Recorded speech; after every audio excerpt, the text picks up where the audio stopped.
Guys ndabashuje cyane, mugire amanywa meza, abari mu gitondo mugire igitondo cyiza, abari nimugoroba namwe kandi mugire umugoroba mwiza.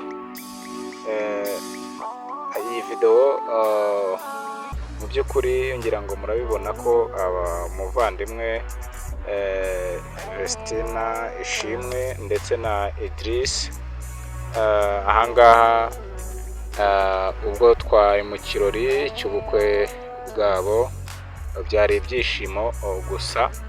Ngira ngo murabona ko witwa Murindahabi Irene yahaye umuryango wa Idris ndetse na Ishimwe bombi babiri impano mu by'ukuri idasanzwe, impano y'akataraboneka.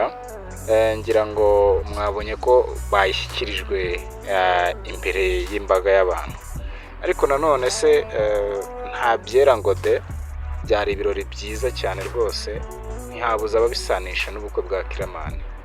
Uwitwa Umukada ati ubukwe bwa Vestina ndetse na Idris ntaho butaniye n'ubwa Kiramani, ahubwo se buhuriye hehe? Ese nawe urumva ko koko ubu bukwe bwa Ishimwe Vestina n'ubwa Kiramani bihuye? Ntaho bihuriye rwose, ntaho bihuriye pe, ntaho bihuriye. Umukada ntukagereranya ibintu bidashoboka. Iyi video bayikumpere, bayigusharingeho rwose ubashe kuyumva, ntukajya ugereranya ibintu bidashoboka. Ubukwe bwa Ishimwe Vestina n'ubwa Kiramani ntaho bihuriye. Kiramani turamwemera